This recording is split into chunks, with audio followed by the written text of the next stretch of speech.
नमस्कार। The deep dive में आपका स्वागत है। यहाँ हम आपके लिए लाए गए स्रोतों का गहन विश्लेषण करते हैं ताकि आपको जानकारी जल्दी और स्पष्ट रूप से मिल सके। आज 8 नवंबर 2025 है और ये हमारी यूपीएससी करंट अफेयर्स श्रृंखला का भाग 1 है। आज हमारे पास भूगोल, पर्यावरण, संस्कृति, राष्ट्रीय सुरक्षा और प्रौद्योगिकी जैसे कई महत्वपूर्ण विषय हैं। हो सकता है कुछ विषयों पर हमने पहले भी थोड़ी बात की हो, तो वो एक अच्छा रिवीजन भी साबित हो सकता है। चलिए इन स्रोतों में गोता लगाते हैं और देखते हैं कि परीक्षा के नजरिए से क्या खास है। बिल्कुल। हमारा लक्ष्य इन स्रोतों से सबसे महत्वपूर्ण जानकारी निकालना है, ये समझना कि ये मुद्दे क्यों मायने रखते हैं और इनका व्यापक संदर्भ क्या है। चलिए शुरू करते हैं। हाँ, तो पहला विषय है कंचनजंगा राष्ट्रीय उद्यान। हाल ही में IUCN, जो कि प्रकृति संरक्षण के लिए अंतर्राष्ट्रीय संघ है, उसने अपनी वैश्विक समीक्षा में इसे अच्छा दर्जा दिया है। यहाँ पार्क सिक्किम में स्थित है ना? हाँ, उत्तरी सिक्किम में।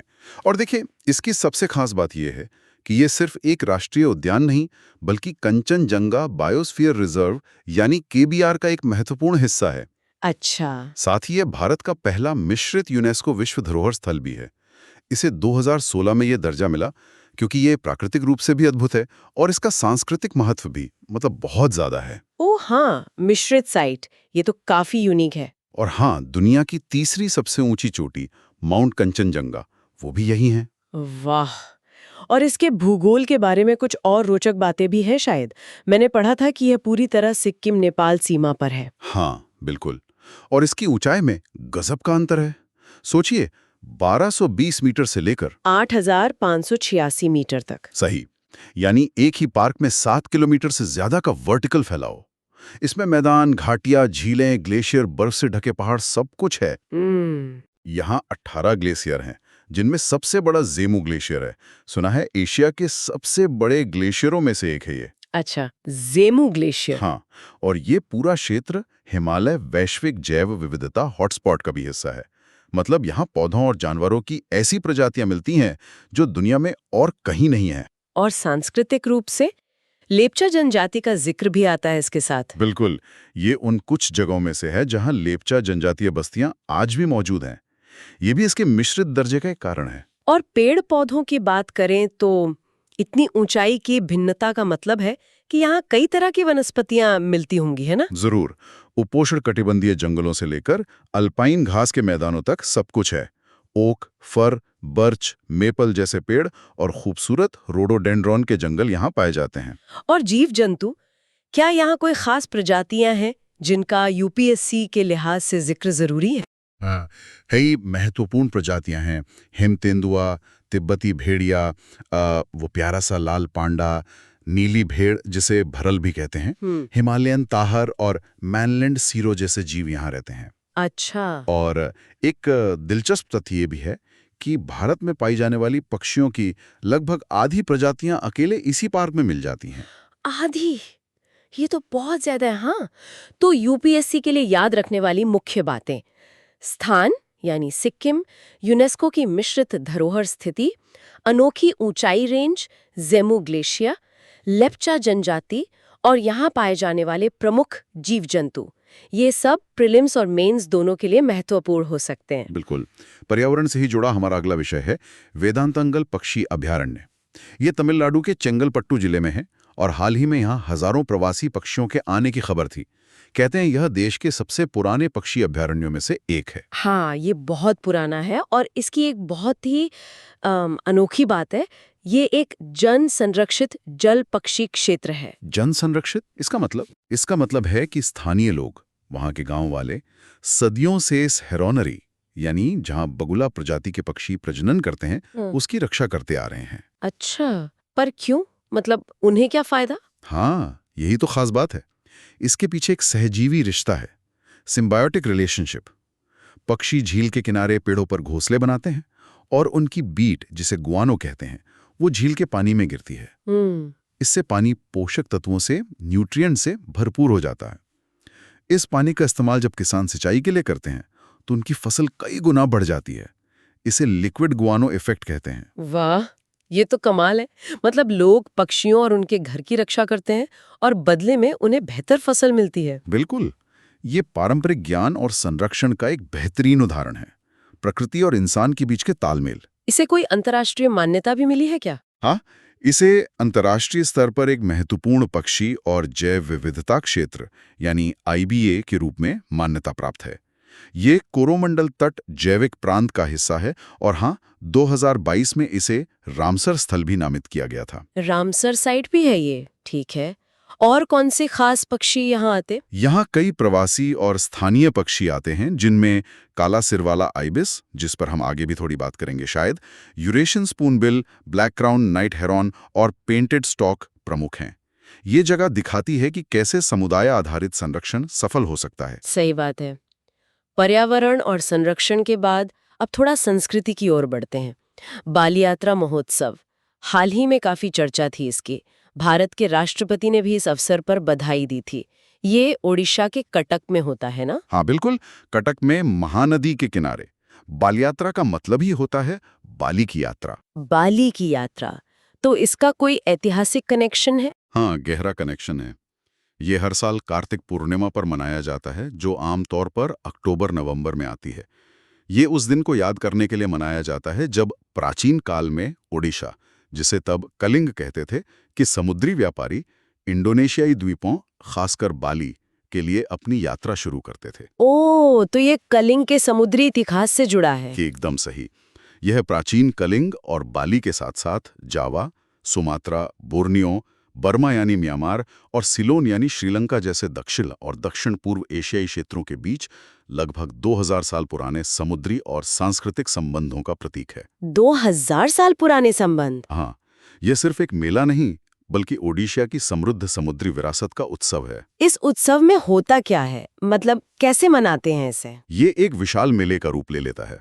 झूले लगते हैं, तरह तरह के खाने पीने के स्टॉल होते हैं और सांस्कृतिक कार्यक्रम जैसे नृत्य वगैरह होते हैं।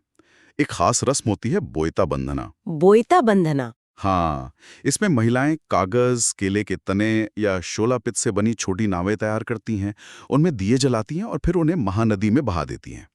ये उन प्राचीन नाविकों को श्रद्धांजलि है।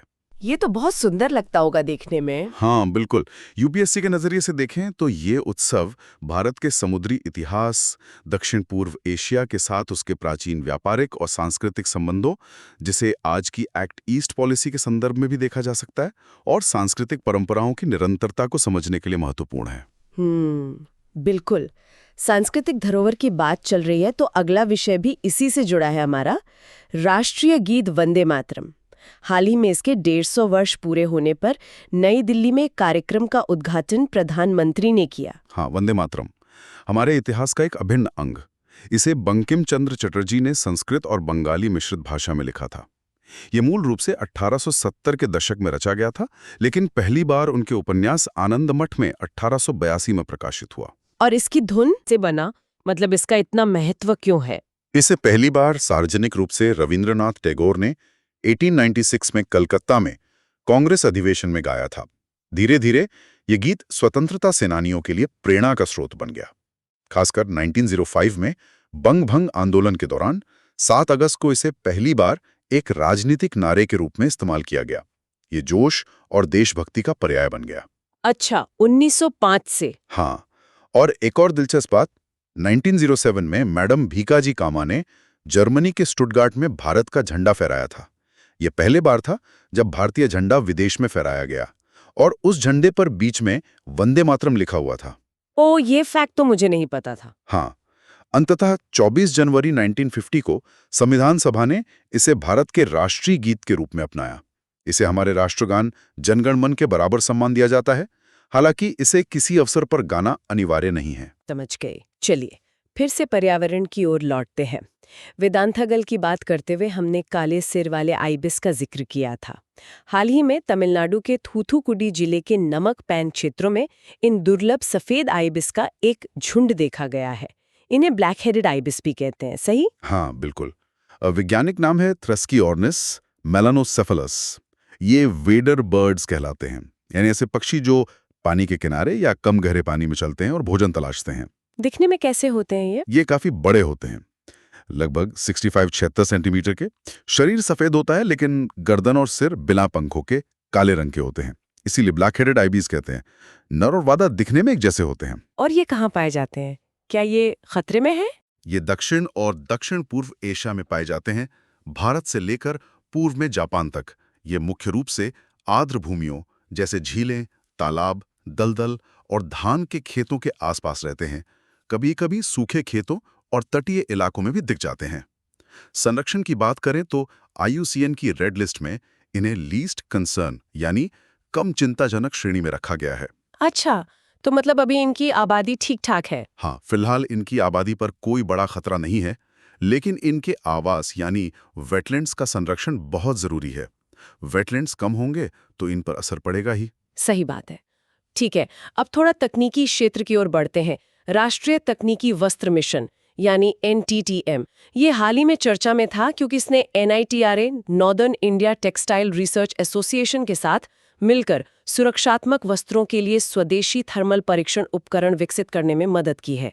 ये मिशन कब शुरू हुआ था? ये मिशन 2020 में कपड़ा मंत्रालय द्वारा शुरू किया गया था और ये 2020-21 से 2025-26 तक चलेगा। इसके लिए लगभग 1480 करोड़ रुपए का बजट रखा गया है।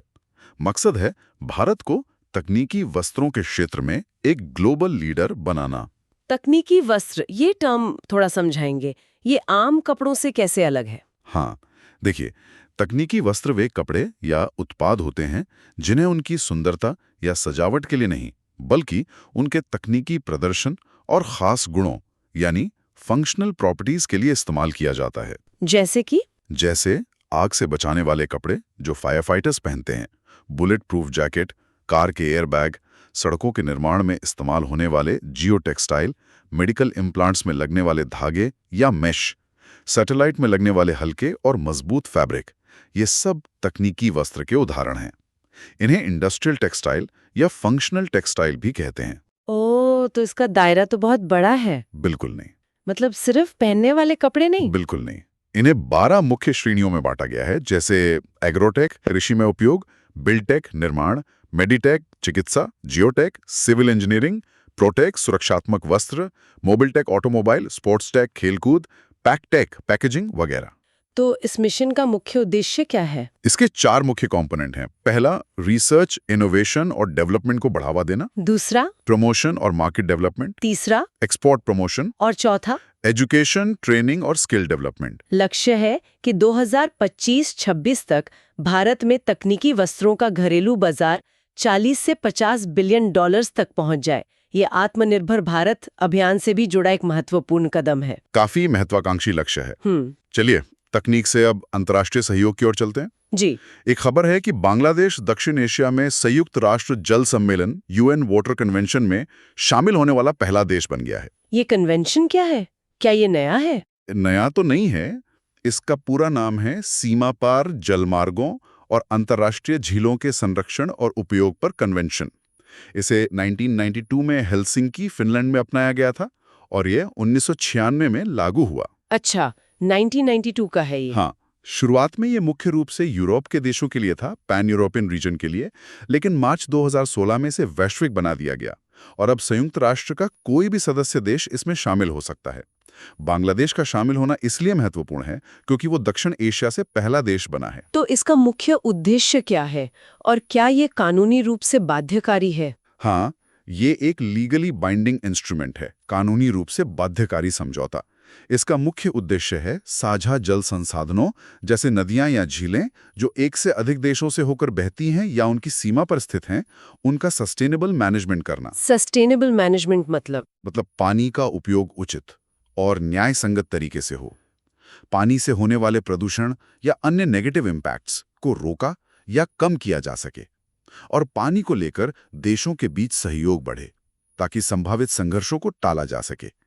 शांति और क्षेत्रीय एकीकरण को भी बढ़ावा देता है। क्या ये मौजूदा संधियों की जगह लेता है, जैसे भारत और बांग्लादेश के बीच गंगा जल संधि है?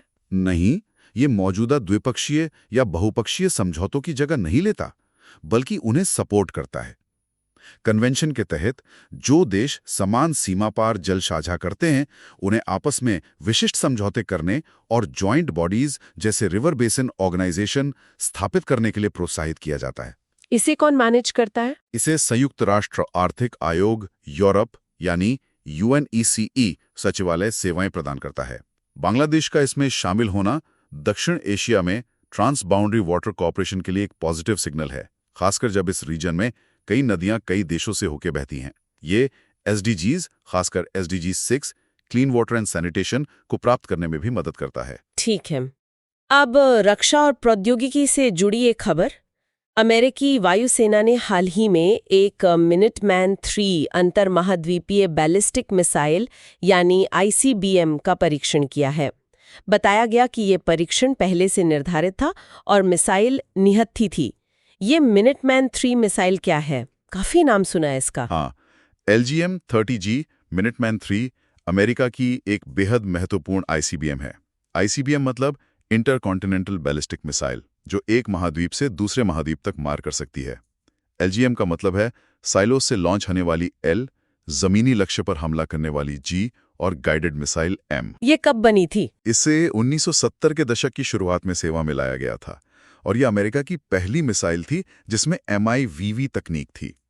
MIVV तकनीक, ये क्या होती है? MIVV का मतलब है multiple independently targetable re entry vehicle. आसान शब्दों में, एक ही मिसाइल एक से ज्यादा परमाणु हथियार यानी वॉरहेड्स ले जा सकती है और हर वॉरहेड को अलग अलग टारगेट पर दागा जा सकता है। ओह! हालांकि बाद में अमेरिका और रूस के बीच हुई आर्म्स कंट्रोल ट्रीटीज के तहत मिनटमैन 3 को वर्तमान में केवल एक ही वॉरहेड ले जाने के लिए कॉन्फ़िगर किया गया है। यह आम मिसाइल अमेरिका के परमाणु त्रय यानी न्यूक्लियर ट्रायड का जमीनी हिस्सा है। परमाणु त्रय, ये क्या होता है? परमाणु त्रय का मतलब है कि किसी देश के पास 3 अलग-अलग तरीकों से परमाणु हमला करने की क्षमता हो।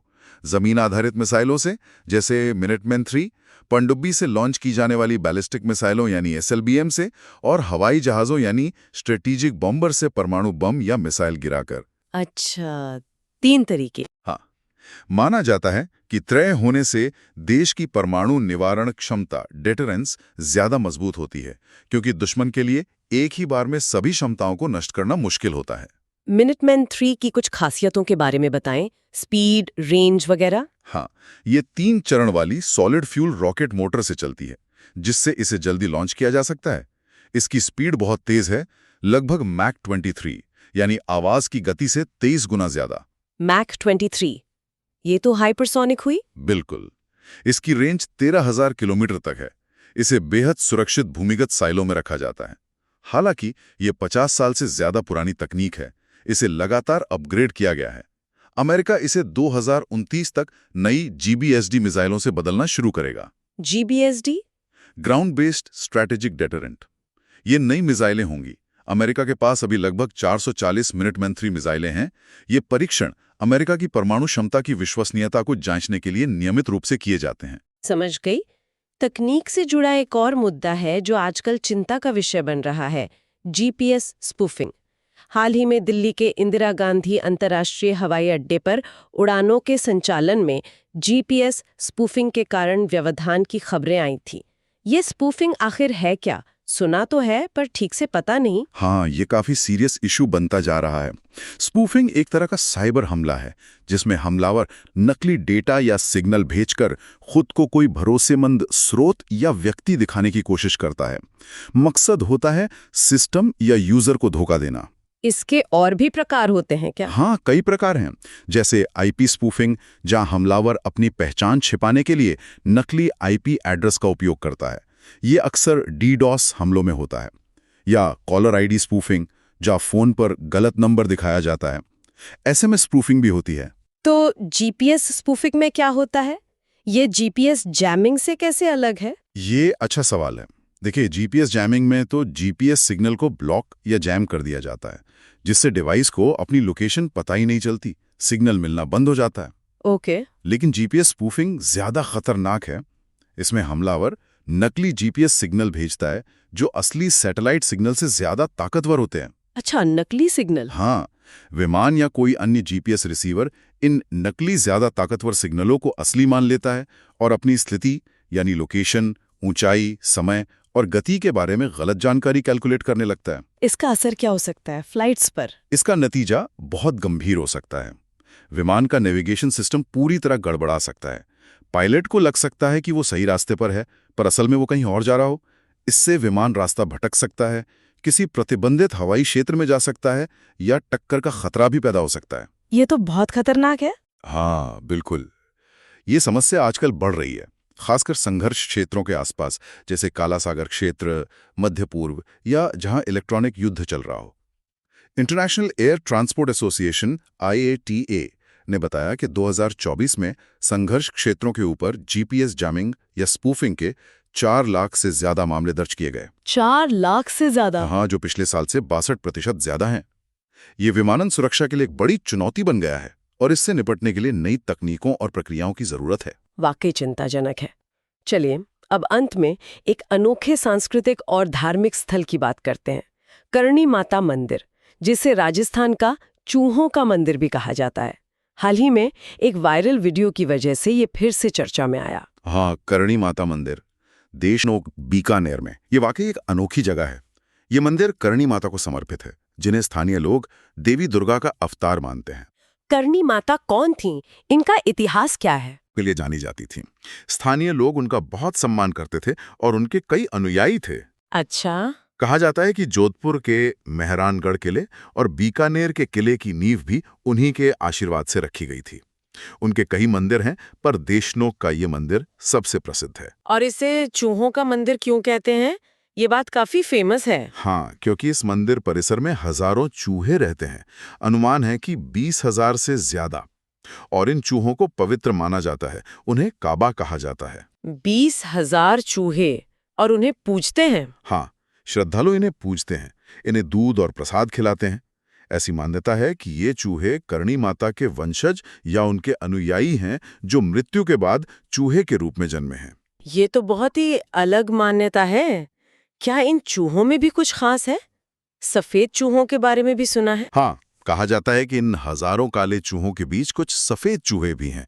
सफेद चूहे को देखना बहुत शुभ माना जाता है, क्योंकि उन्हें स्वयं करणी माता या उनके पुत्रों का अवतार माना जाता है। अच्छा, और मंदिर की बनावट कैसी है? मंदिर की वास्तुकला भी देखने लायक है।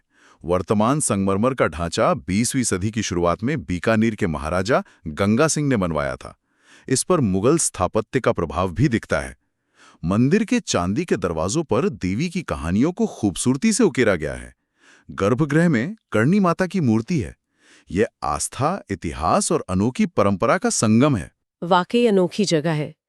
तो ये थी आज की हमारी चर्चा, जिसमें हमने कंचनजंगा की ऊंचाइयों से लेकर वेदांतंगल के पक्षियों तक, बाली यात्रा की प्राचीन समुद्री यात्राओं से लेकर वंदे मातरम के इतिहास तक, और मिनटमैन मिसाइल की तकनीक से लेकर GPS स्पूफिंग के खतरों और करणी माता मंदिर की अनोखी आस्था तक कई विषयों को छुआ। हाँ, इन सब का निचोड़ क्या निकलता है, खासकर UPSC एस्पिरेंट्स के लिए? देखिए, आज की चर्चा से कुछ बातें साफ उभरती हैं। पहली, भारत की भौगोलिक विविधता और समृद्ध जैव विविधता का संरक्षण कितना महत्वपूर्ण है और इसमें स्थानीय समुदायों की भूमिका कितनी अहम हो सकती है, जैसे हमने वेदांतांगल में देखा। दूसरी, हमारी सांस्कृतिक और ऐतिहासिक जड़ें कितनी गहरी हैं। बाल यात्रा, वंदे मातरम, करणी माता मंदिर, और वे आज भी कैसे प्रासंगिक है। तीसरी, राष्ट्रीय सुरक्षा और तकनीकी आत्मनिर्भरता, जैसे मिनटमैन परीक्षण या तकनीकी वस्त्र मिशन, ये समकालीन चुनौतियां हैं। और चौथी, हम वैश्विक रूप से कितने जुड़े हुए हैं, चाहे वो जल प्रबंधन का मुद्दा हो, जैसे UN जल सम्मेलन, या नई तकनीकी चुनौतियां, जैसे GPS स्पूफिंग। UPSC उम्मीदवारों के लिए जरूरी है कि वे इन अलग अलग दिखने वाले मुद्दों के बीच के अंतर संबंधों को समझें। डॉट्स कनेक्ट करना जरूरी है। बिल्कुल। उम्मीद है श्रोताओं को ये विश्लेषण जानकारीपूर्ण और उपयोगी लगा होगा। अगर हाँ, तो कृपया इस सत्र को लाइक करें और हमारे चैनल को सब्सक्राइब करना न भूलें, ताकि आप भविष्य के विश्लेषणों से जुड़े रहें। और जाते जाते आपके लिए सोचने को एक सवाल। हमने आज बाल यात्रा की बात की, जो प्राचीन समुद्री मार्गों और सांस्कृतिक आदान प्रदान का प्रतीक है। दूसरी तरफ हमने मिनटमैन 3 जैसी मिसाइलों की बात की, जो आधुनिक रणनीतिक शक्ति का प्रतीक हैं। कंट्रास्टिंग चीजें हैं। हाँ, तो सवाल यह है कि भविष्य में राष्ट्रों के बीच संपर्क, चाहे वो सांस्कृतिक हो, व्यापारिक हो या रणनीतिक, कैसे विकसित होगा? क्या वैश्वीकरण और क्षेत्रीय या राष्ट्रीय स्वायत्तता के बीच का संतुलन बदलेगा? इस पर जरूर विचार कीजिएगा। बहुत अच्छा पॉइंट है सोचने के लिए। इसी विचार के साथ आज के लिए बस इतना ही। अगली बार फिर मिलेंगे नई जानकारी और विश्लेषण के साथ। धन्यवाद।